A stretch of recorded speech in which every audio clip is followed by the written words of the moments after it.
오늘 은혜 받으실 하나님의 말씀은 마태복음 23장 9절입니다. 신약 성경 38쪽입니다. 다 같이 합독하시겠습니다. 땅에 있는 자를 아버지라 하지 말라. 너희의 아버지는 한 분이시니 곧 하늘에 계신 이시니라. 아멘. 아멘. 할렐루야. 우리 하나님께 영광의 박수 드립니다. 저는 오늘부터 앞으로 약 5주간에 걸쳐서 하나님과 우리 가운데 있는 우리의 관계가 어떤 관계인지, 하나님과 우리의 관계에 대한 설교를 하려고 합니다. 그래서 오늘은 그 시작으로 하나님이 우리의 아버지 되신다. 그러므로 우리는 하나님의 자녀이다. 그래서 나는 하나님의 자녀, 이러한 제목으로 하나님의 은혜를 나누겠습니다.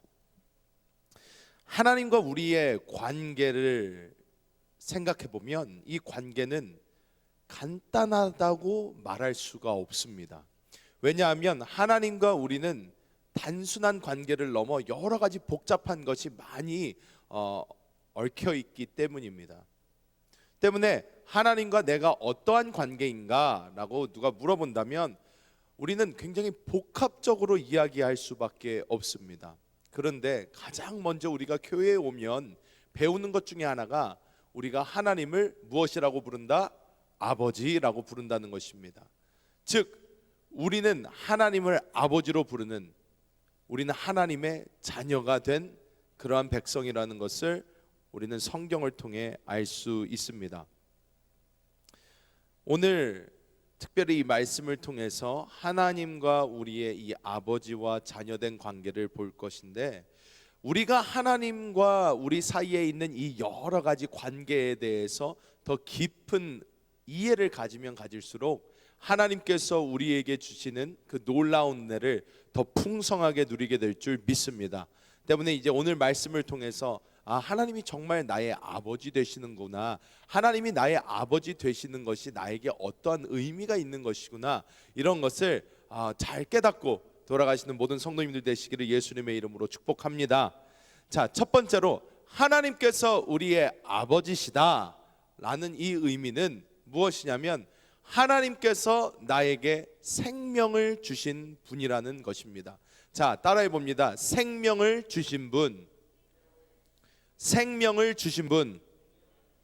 우리가 이 땅에서 누구의 자녀가 된다는 것은 두 가지 방법이 있습니다. 첫 번째, 생명적 방법이 있습니다. 어떤 사람이 결혼을 해서 아니면 결혼 안 할 수도 있지만 아내와 여자와 남자 사이에서 낳게 되는 것이 아이인데, 즉 자기에게 생명을 준 사람이 있기 때문에 자기가 이 세상에 존재합니다.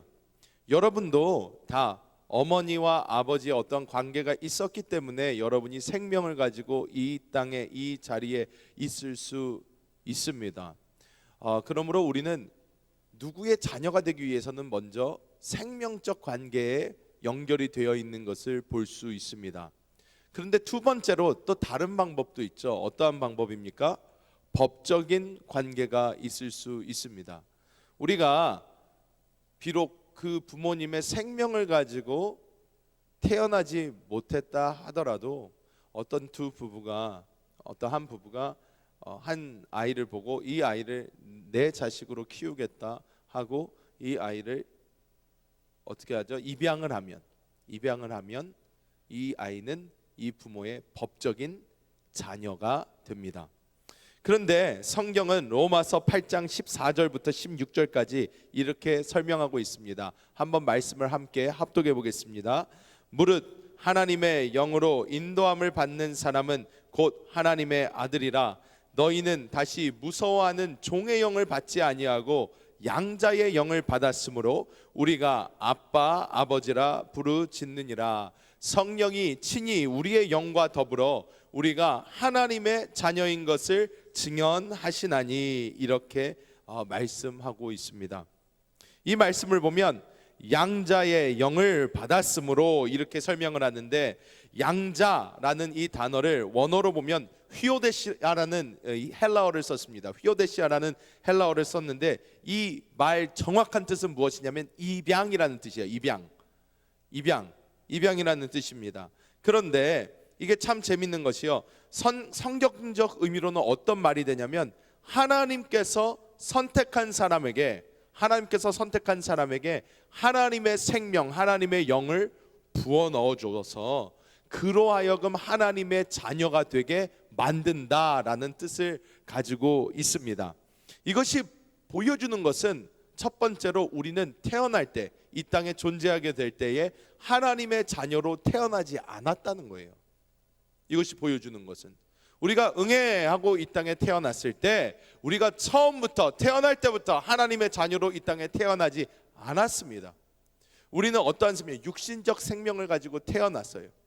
이 땅에 응애하고 태어났을 때는 우리는 육신적 생명만 갖고 있었는데, 그런데 우리가 그리스도 예수를 나의 구세주로 영접하였을 때, 내가 그리스도 예수께서 나를 위하여 죽으시고 나를 위하여 부활하시고 승천하셔서 이제 성령으로 내 안에 나의 생명이 되어 주십니다 라고 우리가 믿을 그때에 하나님의 생명, 하나님의 성령이 우리의 영 안으로 들어오면서 우리가 영적으로, 그리고 우리가 법적으로, 어떻게 생명적으로 그리고 법적으로 하나님의 자녀로 변하게 되는 것을 하나님의 말씀은 정확하게 보여주고 있습니다.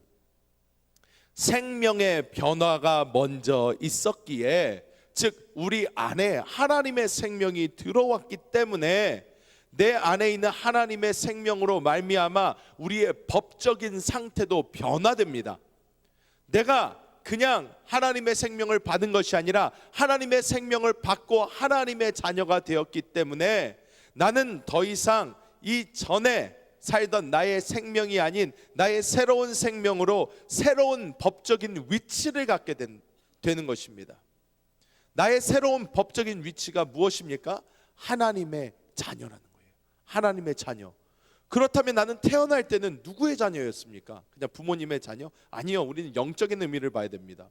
영적으로 볼 때 우리의 영은 죄로 말미암아 하나님과 단절되어 있는 상태요, 우리의 육신 속에는 무엇이 흐르고 있는 상태냐? 사단의 생명이 흐르고 있는 상태입니다.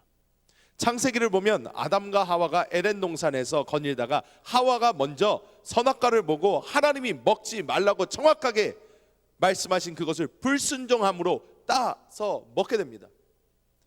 이것을 먹었을 때에 어떤 역사가 일어났나?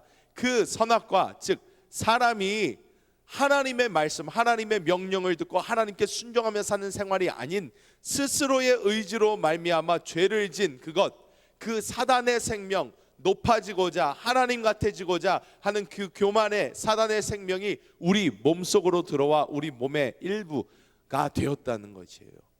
우리 몸의 일부가 되었습니다. 때문에 우리는 더 이상 하나님의 자녀가 아닌 사단의 자녀가 되었고, 이 죄의 문제가 해결되지 않고 계속해서 물려 내려왔을 때에 지금 오늘날에 우리가 존재하고 있습니다. 때문에 우리는 태어났을 때는 사단의 자녀로 태어났지만 그리스도 예수의 공로로 말미암아 우리가 더 이상 사단의 자녀가 아닌 하나님의 자녀가 되었다는 것입니다. 때문에 우리는 이제 당당하게 말할 수 있어야 합니다. 나는 더 이상 사탄의 자녀가 아니요, 나는 하나님의 자녀이다 라고 정확하게 우리가 말할 수 있어야 합니다. 우리가 이 땅을 살아가면서 신앙생활을 하면서 많은 경우 사탄이 늘 우리를 참소합니다. 어떻게 해요? 우리에게 찾아와서 하나님은 널 사랑하지 않으시, 하나님은 너의 아버지가 아니야. 하나님이 너의 아버지라면 너가 지금 이렇게 힘들고 어려운 일을 겪고 있는데 왜 가만히 두시겠냐? 너가 이렇게 마음이 힘들고 어려운데 왜 너를 가만히 두시겠냐 하면서 사단은 계속 우리에게 속삭입니다. 하나님은 너를 버렸다. 하나님은 너의 아버지가 아니다. 하나님은 너를 상관하지 않는다. 계속해서 사단은 우리에게 속삭입니다. 그럴 때마다 우리는 어떻게 해야 됩니까? 우리 영 안에 지금도 살아 숨쉬고 계신 그리스도 예수의 생명, 그 성령을 우리는 붙잡아야 되는 거예요. 그것을 바라봐야 되는 거예요. 내 안에 뛰고 있는 그 생명을 봐야 되는 거예요. 이것을 보고 어떻게 해요? 사단에게 당당하게 말할 수 있어야 돼요. 사단아, 너가 나에게 지금 그렇게 이야기해도 그래, 너 말대로 상황은 변하지 않았고 너 말대로 지금 나는 어려운 가운데 있고 너 말대로 난 지금 힘들 수 있지만 그래도 내 안에 그리스도 예수의 생명이 이렇게 있다. 성령께서 내 안에 살아계신다. 때문에 너가 무슨 얘기를 해도, 너가 나에게 무슨 얘기를 해도 나는 죽었다 깨어나도 어떻게, 나는 뭐다? 하나님의 자녀다. 왜? 내 안에 이 생명이 있기 때문에. 이것을 우리는 당당하게 선포해야 될 줄 믿습니다. 자, 그리고 하나님의 자녀라는 것은 어떤 것을 또 의미할까요? 하나님의 자녀라는 것은 하나님께서 그 세상에 누구보다 우리를 가장 사랑하시는 분이라는 것을 설명합니다. 자, 따라해 봅니다. 우리를 가장 사랑하신다. 사람이 얼마나 성숙했나를 우리 한국말로는 재밌게 표현을 합니다. 철이 들었다, 이렇게 얘기를 해요. 철이 들었다. 야, 쟤는 철이 빨리 들었어요. 철이 아직 덜 들었어요. 그런데 이 철의 기준을 여러분 무엇으로 잡습니까? 여러분 철이 많이 들었습니까? 철이 많이 들었습니까? 좀 무거워졌습니까? 어떻습니까? 우리가 보통 어떤 사람이 잘하는 것을 보면서 아, 이 친구는 철이 좀 들었다라는 것을 이야기를 할 때, 철이라는 것은 부모님의 마음을 헤아릴 수 있을 정도, 부모님의 마음을 내가 어느 정도로 헤아릴 수 있느냐에 따라서 이 철의 어떤 경도가 이제 지정이 되는 것 같습니다. 내가 부모님이 만약에 집이 어려운데 장난감이 너무 갖고 싶은 거예요. 장난감이 너무 갖고 싶은데 집이 어려워요. 사줄 형편이 못 돼요. 철이 든 아이는 어떻게 행동을 하죠? 우리 집이 힘들기 때문에 내가 이것을 갖고 싶어도 내가 갖지 않겠다라고 스스로 내려놓는 거예요. 왜? 내가 사달라고 그러면 우리 부모님의 마음이 아플 거니까. 그래서 나 스스로 포기하고 내려놓는 거예요. 그런 아이를 보면서 우리는 뭐라고 그래요? 와, 얘가 철이 많이 들었네. 그런데 나이가 20살이 넘고 30살이 가까이 됐는데 갤럭시 폴드를 사달란 말이야 그러면서 막 부모님한테 200만 원 막 이러면 철이 든 것입니까? 철이 안 들었다는 거예요. 왜? 부모님의 그 마음을 이해하지도 못하고 부모님의 그 마음을 헤아리지도 못하고 그냥 자기가 갖고 싶은 거, 자기가 원하는 것만 주장하는 것은 철이 들지 않았다는 것입니다. 우리가 이 땅을 살아가면서 철이 들어가면서 느끼게 되는 것이 있어요. 때문에 사람들이 결혼을 해서 자녀를 낳아보면 철이 들 수밖에 없습니다. 왜냐하면 결혼을 했다고 철이 드는 것도 아니에요. 하지만 애를 낳잖아요. 그러면 대부분 철이 들 수밖에 없는 것이 내가 그 자녀에 대한 마음이 정해지기 때문이에요. 그러면서 부모님의 마음이 이해가 되기 시작해요. 내가 지금까지 생각할 때 우리 부모님은 좋은 부모가 아니었어요. 아, 우리 부모님은 좀 문제가 있는 부모야. 아, 다른 집 부모님들은 안 그런 것 같은데 우리 부모님은 좀 문제가 있어. 우리 부모님은 왜 그럴까? 우리 부모는 왜 나를 이렇게 키웠을까? 왜 우리 부모님은 나한테 이거밖에 못 해줬을까? 생각을 할 수 있습니다. 하지만 내가 스스로 아이를 낳아보잖아요. 그러면 갑자기 입장이 확 바뀌는 것을 느낄 수 있습니다. 저는 어려서부터 커오면서 저도 되게 피해의식이 많았어요. 아, 우리 아버지는 왜 이렇게 어려서부터 나를 그렇게 패면서 키웠을까? 왜 이렇게 나를 갖다가 그냥 이쁘게 사랑한다 하면서 키우지 않고 왜 이렇게 나를 많이 때렸을까? 왜 이렇게 나를 엄격하게 했을까? 왜 나에게 이렇게 했을까? 아버지랑 대화를 많이 했는데도 그게 100% 이해가 안 됐어요. 아버지가 야, 그땐 다 그럴 사정이 있었어. 그런데 제가 결혼을 저도 늦게 한 편이 아니고 그래도 웬만큼 한 편이거든요. 28살에 결혼을 한 걸로 제가 기억이 나요. 28살 때 결혼을 했는데 28살 때 결혼을 해서 29살 때 애를 낳았어요. 29살에 애를 낳았는데 29살에 우리 큰애를 낳고 나서 보니까 저희 부모님은 26살에 결혼을 하셨어요. 27살에 저를 낳으셨어요. 그런데 그러면 내가 결혼하기도 전에 우리 부모님은 벌써 어떻게 해요? 나라는 아이를 낳아서 키우고 있었다는 거예요. 그런데 제가 29살에 아이를 키우던 29살의 내 모습을 볼 때 그렇게 성숙하지 않았던 것 같거든요. 그렇게 완벽하지 않았던 것 같거든요.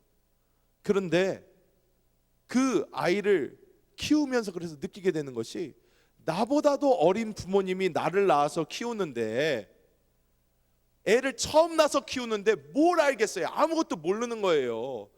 그냥 막 사랑하고 너무 아끼고 너무 잘해주고 싶고 다 하는데 어떻게 해줄지를 몰라요. 나도 몰랐어요. 애를 갖다가 움직이지 못하는 줄 알고 높은 침대에 올려놨다가 애가 스스로 굴러 떨어져 가지고 울고 있는 모습을 보면서 어떻게, 첫째 때 어떻게 할 줄을 모르겠는 거예요. 막 네이버 찾아 높은 데서 애가 떨어졌을 때 어떻게 할지를 모르겠는 거예요. 한국 같았으면, 미국 같았으면 구급차부터 부를 텐데 중국이었단 말이에요. 어떻게 할지를 모르겠어요. 중국 소방차 어떻게 부르는지도 몰라요. 구급차 어떻게 부르는지도 몰랐어요. 어떡하지. 그렇게 애를 키웠는데 나보다도 어린 부모님이 나를 그렇게 키우셨겠구나, 이해가 가기 시작하는 거예요. 그리고 그 이해가 하다 보면 무엇을 깨닫게 되나? 그래도 이 세상에서 나를 가장 사랑하시는 분은 누구다? 부모님이다 라는 것을 깨닫게 됩니다. 안 믿기는 표정이지만 맞습니다. 이 세상에서 나를 그래도 가장 사랑하는 분은 부모님이에요. 심지어 결혼을 해도요, 와이프나 남편이 여러분을 가장 사랑하는 사람일 거라고 착각하지 마십시오. 절대 그렇지 않아요. 부모님이 여러분을 가장 사랑합니다. 왜? 부모님에게는요 어떠한 기준과 잣대가 없어요. 자식이기 때문에 사랑하는 거예요. 무조건적으로 사랑하는 거예요. 아무리 잘못해도 사랑하는 거예요. 삐딱해도 사랑하는 거예요. 어떻게 해도 내 자식이니까 사랑하는 거예요. 이 사랑이 부모님의 사랑인데, 하나님께서 우리의 무엇이다? 아버지라는 거예요. 그래서 하나님은 성경의 구구절절 처음부터 끝까지 우리에 대한 그 사랑을 성경에 너무너무 아름답게 표현을 해놓으셨어요. 근데 사람들이 이해를 못해요. 이스라엘 백성들을 보면요, 아주 가깝게 살겠어요. 왜? 우리는 다 지난 다음에 보는 거니까. 어떻습니까? 하나님이 너무 사랑하시니까 너는 나를 의지해야 된다. 내 백성이다. 너는 나를 의지해라. 나만 바라봐라. 나만 따라와라. 그러면 내가 너희 민족을 이 땅에서 누구도 건들지 못하는 최고의 민족으로 만들어줄게. 내가 너희를 보호해줄게. 내가 너희를 책임져줄게. 하나님이 말씀하셨는데 이스라엘 백성이 자꾸 어떻게 해요? 우상 섬기고 다른 거 섬기기 시작해요. 이렇게 가다가는 망하는데 하니까 어떻게 합니까? 하나님이 매를 드십니다. 사랑하니까. 그래서 치셔요. 그러면 이스라엘 백성이 뭐라 그래요? 왜 때려요? 아프잖아요. 하나님, 우리 아버지라면서요. 근데 나를 왜 때리는 거예요? 왜 블레셋, 아멜렉 이런 데서 막 쳐들어와 가지고, 왜 바벨론 같은 데서 쳐들어와서 왜 나를 이렇게 포로로 삼는 거예요? 이해가 되지 않습니다. 아버지 아닙니까? 로마서 5장 8절은 이 모든 것을 한마디로 그냥 슉 조용하게 종결을 시킵니다. 로마서 5장 8절 함께 읽어볼까요? 시작. 우리가 아직 죄인 되었을 때에 그리스도께서 우리를 위하여 죽으심으로 하나님께서 우리에 대한 자기의 사랑을 확증하셨느니라. 우리가 잘났을 때 아니에요. 우리가 잘하고 있을 때 아니에요. 우리가 하나님의 말씀 잘 들을 때 아니에요. 우리가 아직 죄인 되었을 때, 하나님 앞에 내세울 게 아무것도 없을 그때에 하나님께서 어떻게 해요? 우리를 너무 사랑하셔서 그리스도 예수를 보내서 죽이셨어요. 구해주려고, 구원해주려고, 새로운 생명 주려고, 살려주고 싶으니까. 아직 죄인이 되어서 정말로 꼴보기 싫은 그 사람을 어떻게 해요? 하나님은 너무 사랑하니까 다 그래, 괜찮아 내려가서 빨리 해결하자. 육신을 입고 이 땅에 오셔서 우리를 대신해서 십자가에서 못 박혀 죽으셨다는 것입니다. 여러분, 이 땅에 살면서 우리에게 늘 좋은 일만 있지 않습니다. 어려운 일도 있고 힘든 일도 있습니다. 하나님의 시험, 성령의 징계, 여러 가지 일이 우리에게 있을 수 있습니다. 하지만 그때마다 우리가 다시 한번 되뇌어야 되는 것이 있어요. 자, 따라해 봅니다. 그래도 하나님은 나를 사랑하신다. 다시 한번, 그래도 하나님은 나를 사랑하신다. 믿으십니까? 내가 좋아서 그런 거 아니에요. 어려울 수 있어요. 힘들 수 있어요. 되는 일 하나도 없을 수 있어요. 내 앞길이 꽁꽁 막힌 것 같고 하나님은 지금 나에게 매를 들고 막 나를 치시는 것 같아요.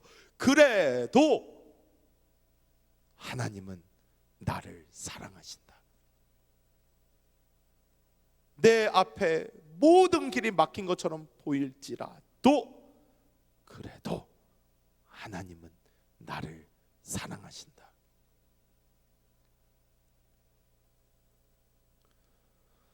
제 인생 가운데 정말로 힘든 그런 상황을 지날 때가 있었는데 그때 이것 때문에 많이 울었어요.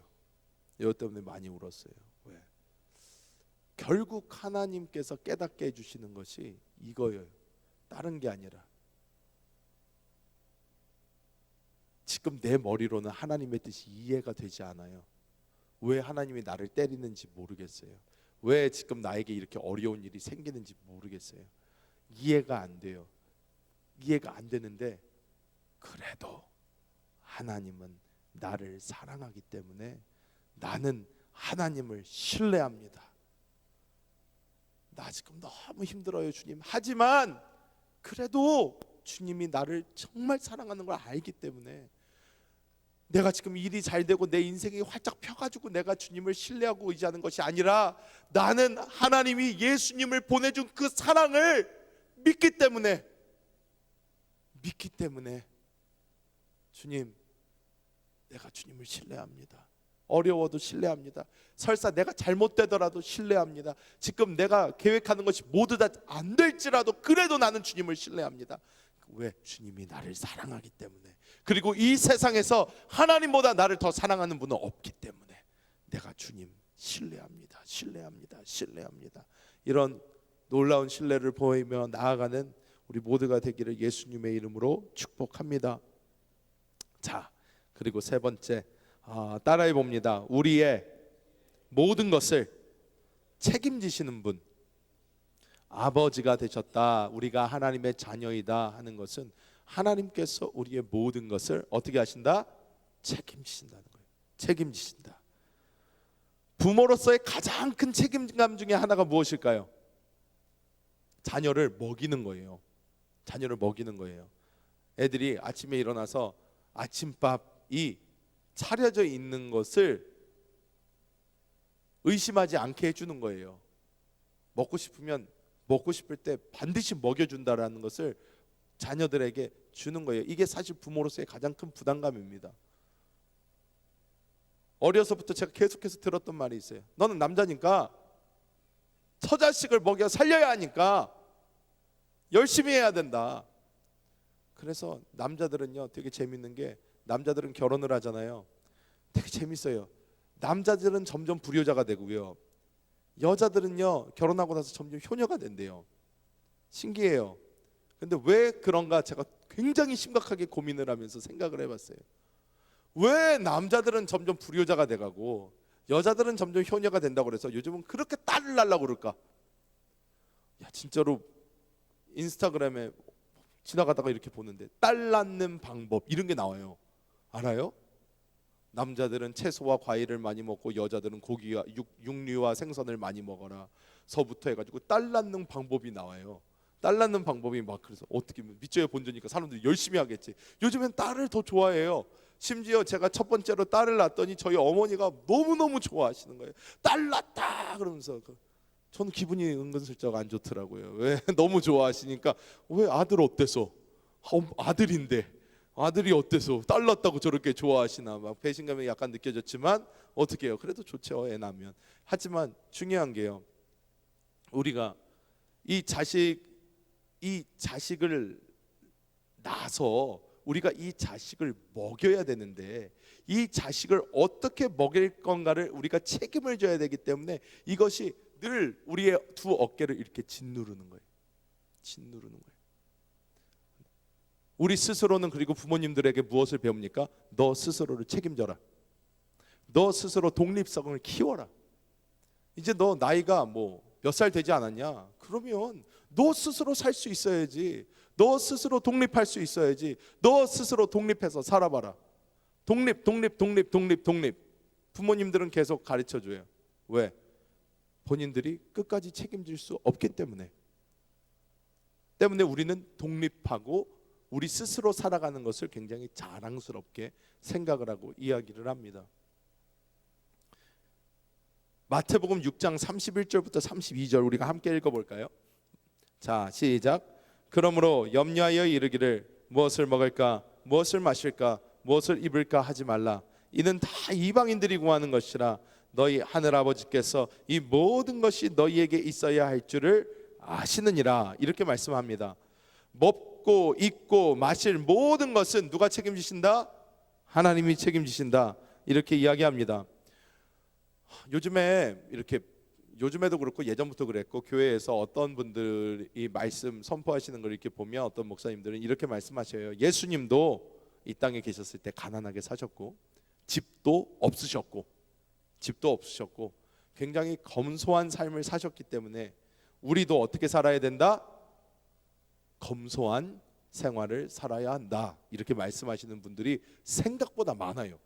생각보다 많은데 고린도후서 8장 9절에 이렇게 말씀을 합니다. 있나요? 자, 함께 합독합니다. 시작. 우리 주 예수 그리스도의 은혜를 너희가 알거니와 부요하신 이로써 너희를 위하여 가난하게 되심은 그의 가난함으로 말미암아 너희를 부요하게 하려 하심이라. 다시 한번 읽을까요? 다시 한번 읽을게요. 시작.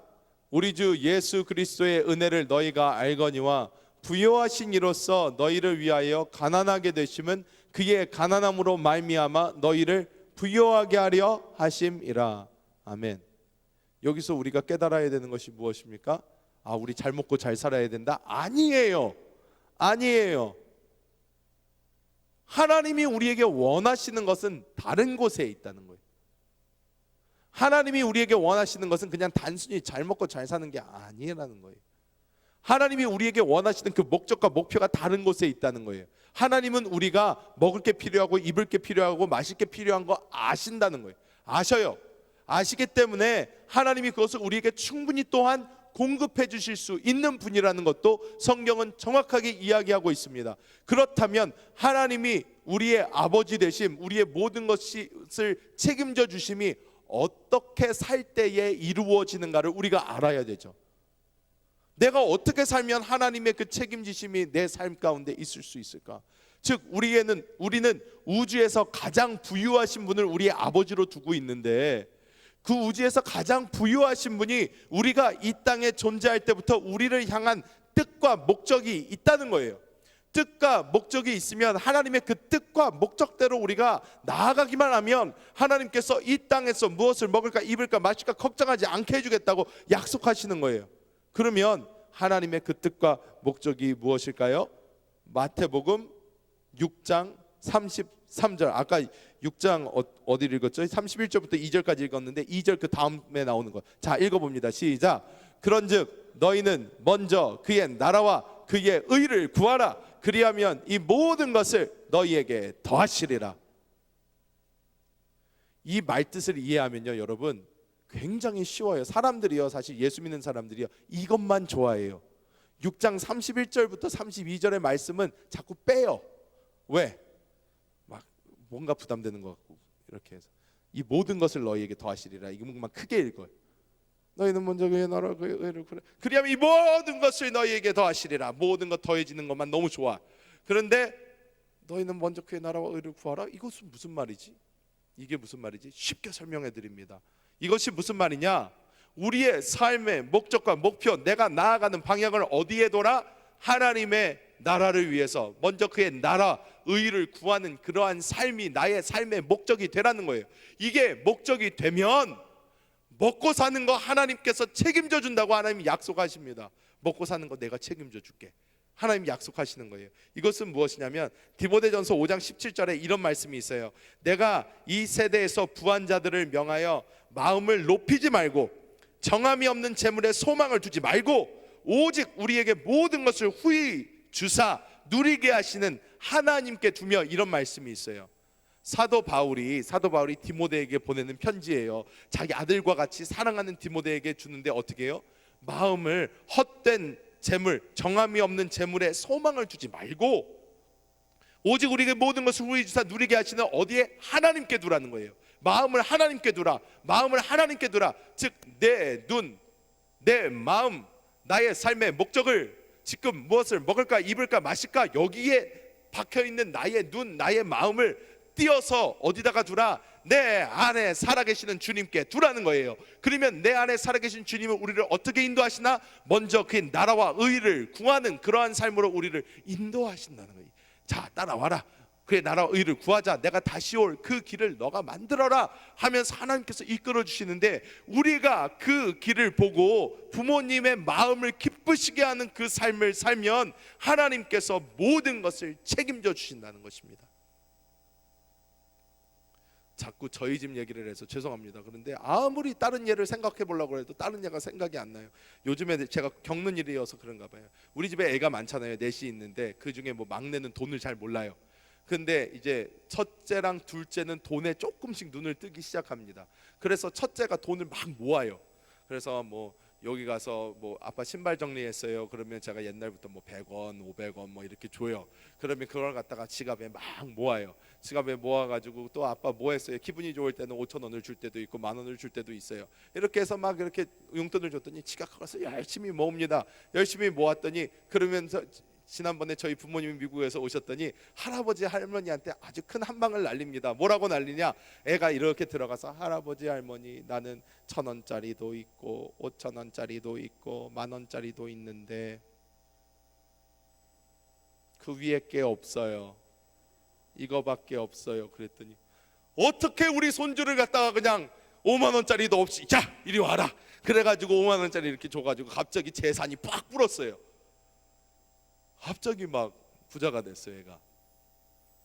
그래서 보니까 우리 큰 딸내미한테 대략적으로 뭐 한 20몇만 원이 있나 봐요. 그래서 와, 초등학교 2학년이 20몇만 원을 모았으면 이거 대단한 거잖아요. 좋아요. 그런데 재밌는 게 있어요. 우리 둘째 딸이 있어요. 예담이가 있어요. 둘째 딸이 있는데 이 둘째 딸은 아주 자유로운 영혼입니다. 때문에 이 둘째 딸은요, 이 돈에 대한 개념이 있기는 있는데 이 돈에 대한 어떤 강박관념 같은 게 없어요. 없으니까 이 딸은 어떻게 하냐? 돈을 받아요. 그러면 그런 다음에 이렇게 자기 어디다 넣어놔요. 했다가 갑자기 옆에서 뭐 예안이나 누가 예주가 이렇게 보면서 그거 나한테 주지 않을래? 그러면 그래 가져. 그러면서 이렇게 아주 쿨해요. 통도 커요. 그냥 써 너 가져. 하나씩. 아빠 돈 필요 없으세요? 좀 드릴까? 뭐 이 정도로 애가 되게 이런 거에 그게 없어요. 돈에 대한 그런 게 별로 없어요. 그런데 너무 재밌는 게 뭔지 아십니까? 갖고 싶은 건 누가 더 많은 줄 아세요? 예담이가 더 많아요. 예주는 갖고 싶은 것도 별로 없어요. 계속 막 모아두고 애 껴놓고 막 이러는데 예담이는 갖고 싶은 게 많아요. 이 장난감도 갖고 싶고 저것도 갖고 싶고 저것도 갖고 싶고 막 얘기해요. 그런데 예담이가 그래요. 야 예담아, 너 그 돈 좀 모아놔. 왜 그렇게 사방에 나눠줘? 그냥 돈 갖고 있어 네가. 그리고 은행에다가 넣어놔. 그러면 은행에다가 넣는 게 신기해서 이제 은행에 넣고 싶어 하는 거지, 사실 돈이 관심이 별로 없어요. 왜? 예담이에게는 믿음이 있어요. 무슨 믿음이 있냐? 아빠한테 얘기하면 해줘요. 아빠한테 얘기하면 해줘. 그러니까 예담이는 자기의 지갑을 의지하지 않아요. 왜? 의지해봤자 나올 게 별로 없어요. 그런데 예주는 어떠냐? 자기의 지갑을 의지해요. 그러니까 어떻게 해요? 이거밖에 못 누려요. 그리고 이것도 아까워서 잘 못 누려요. 그런데 예담이는 어때요? 자기의 지갑을 의지하지 않으니까 어떤 역사가 일어납니까? 아빠의 역사가 일어나는 거예요. 아빠 나 저거 갖고 싶어. 오케이 갑시다. 자 가주세요. 예 그리고 갑니다. 그러면 얘가 책임질 게 있나요? 없어요. 아버지가 다 계산했는데 뭐, 아버지가 다 책임졌는데 뭐. 그런데 자기 돈으로 자기가 모아서 무엇을 샀는데 바가지를 썼을 수도 있고 뭘 했을 수도 있고 한데, 자기가 그러면 그 정도의 돈도 뜯겨 나가고 책임도 누가 져야 돼요? 스스로가 져야 되는 거예요. 근데 우리가 이 땅을 어떻게 살아갑니까? 하나님을 아버지로 두고선도 내가 하려고 그래요.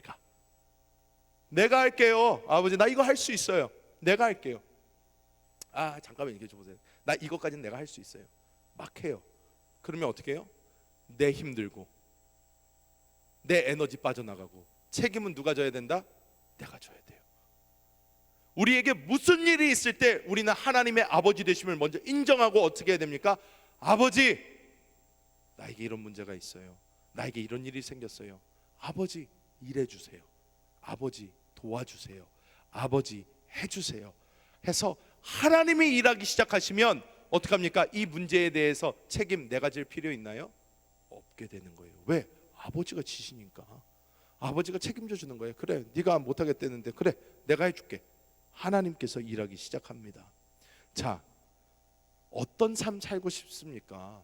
죽을 때까지 고민하고 노력하고 어떻게 하면 이걸 이렇게 할 수 있을까? 내가 아무리 노력해도 되지 않으니까 그때서야 뭐 전부여 의지 없어서 손 들고 옵니다.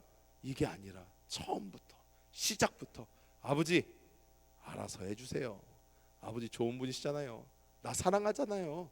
아버지 아들이 고난 겪지 않게 주님께서 일해주세요. 할렐루야. 그리고 나는 내 삶을 하나님께 맡겨드리는 거예요.